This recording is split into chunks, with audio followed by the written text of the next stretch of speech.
नमस्कार, मैं हूं शंकर विश्वकर्मा और आप देख रहे हैं सहारा समय का डिजिटल प्लेटफॉर्म।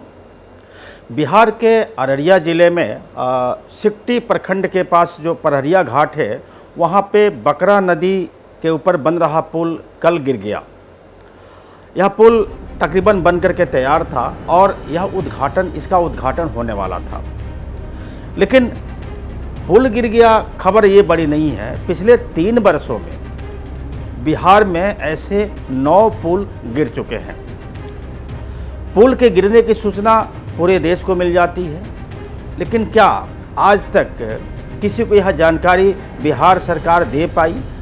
हालांकि कुछ जो पुल वहां बन रहे हैं वो बिहार सरकार बनवाती है, जबकि एक आध पुल ऐसे भी हैं जो NHAI बनवा रही थी। सुपौल में एक पुल गिरा था, वो NHAI ने बनवाया था।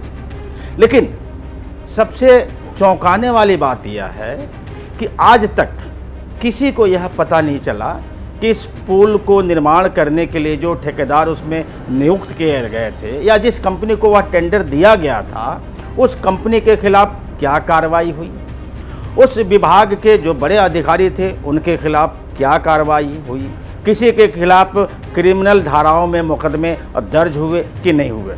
बहरहाल आज हम अपने इस वीडियो के जरिए बहुत कुछ बताने की कोशिश करेंगे। पहले आइए जान लेते हैं कि पिछले 9 वर्षों में कितने ऐसे पुल हैं बिहार में जो गिरे थे। सबसे पहले मैं बात करूंगा 18 जून जो पुल गिरा है, कल की तारीख सबको याद है, 18 जून 2024 को।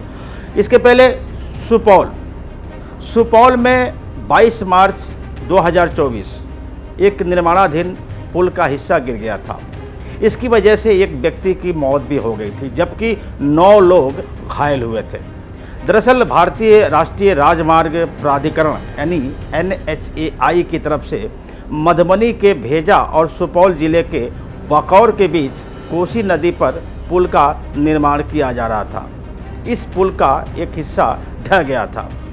दूसरी घटना मैं आपको बता दूं, 4 जून 2023 दिन था रविवार। भागलपुर में गंगा नदी पर निर्माणाधीन 4 लेन पुल भरभरा कर गिर गया था। जानकारी के अनुसार इस पुल का निर्माण 1710 करोड़ की लागत से हो रहा था।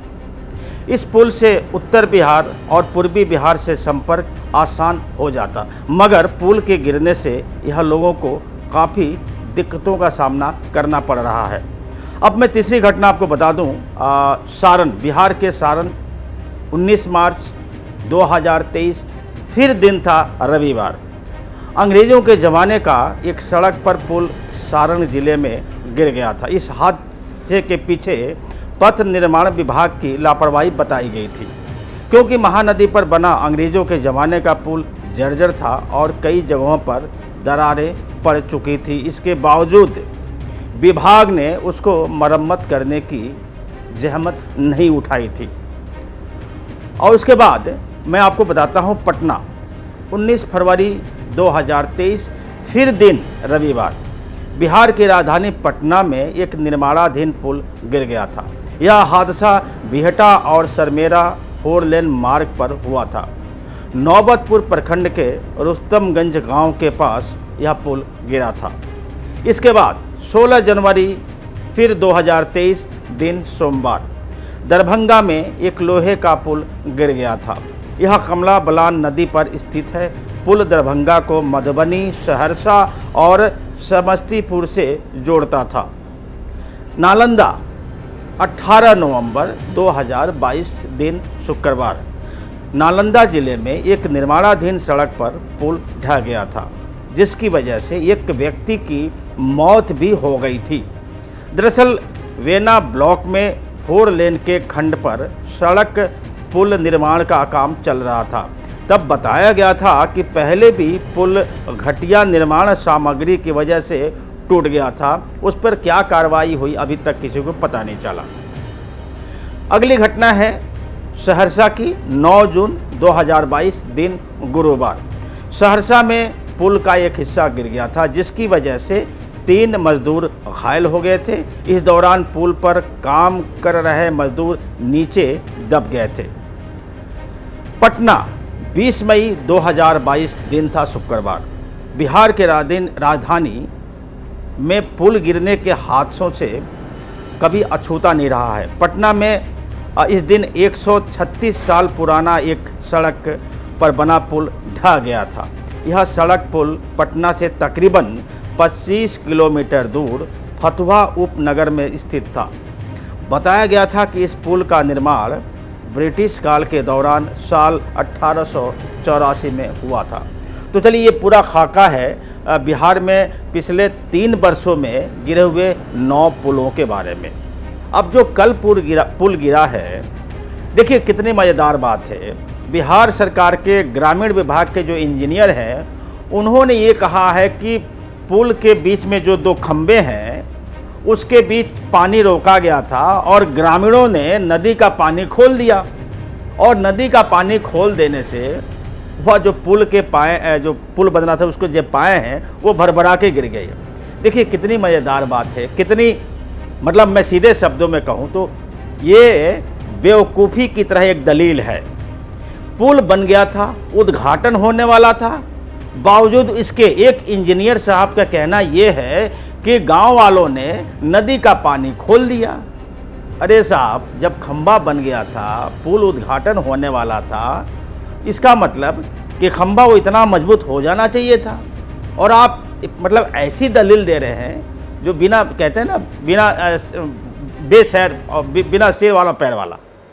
तो साहब ऐसी ऐसी दलीलें आ रही हैं। बहरहाल, हम आज बात इस वीडियो के जरिए यह बताने की कोशिश करेंगे कि पिछले 3 वर्षों में जो 9 पुल गिरे हैं, आज तक बिहार सरकार ने यह बताने की कोशिश नहीं की है कि उसकी जांच क्या हुई, जांच के बाद उसके परिणाम क्या आए, जो दोषी थे उनके खिलाफ किस तरह की कार्रवाई हुई, जो ठेकेदार उसमें इन्वॉल्व थे उनमें से कितनों को ब्लैक लिस्ट किया गया, और ब्लैक लिस्ट करने के बाद उनको कब तक दोबारा टेंडर नहीं दिया गया। आज तक पूरे देश की बात छोड़ दीजिए, बिहार के किसी भी व्यक्ति को आज तक यह जानकारी नहीं हुई, जबकि आमतौर पर इसमें से कई ऐसे जो पुल गिरे हैं उसमें जान माल की हानि भी हुई है। तो आज मैं अपने इस वीडियो के जरिए खास करके बिहार सरकार से यह पूछना चाहता हूँ कि साहब, पहली बात कि पुल तो गिरना भी नहीं चाहिए, लेकिन अब पूरे देश में शायद एक तरह का एक संदेश चला गया है कि बिहार में पुल गिरना अब आम बात हो गई है। खैर, वो बिहार में पुल गिरे जो भी है, लेकिन बिहार सरकार को कम से कम उनके खिलाफ जो भी इसमें इन्वॉल्व हैं, जो इसमें दोषी हैं, क्योंकि कमेटी तो बना दी जाती है, जांच भी शुरू हो जाती है, जांच होती भी है, लेकिन जांच मुकम्मल कब होती है और जांच के बाद कितनी कार्रवाई होती है, ये आज तक किसी को पता नहीं लग पाता है।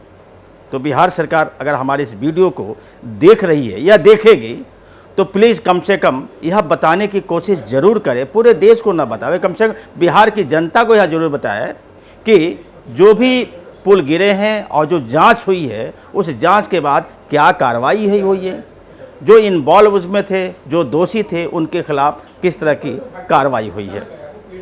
नमस्कार।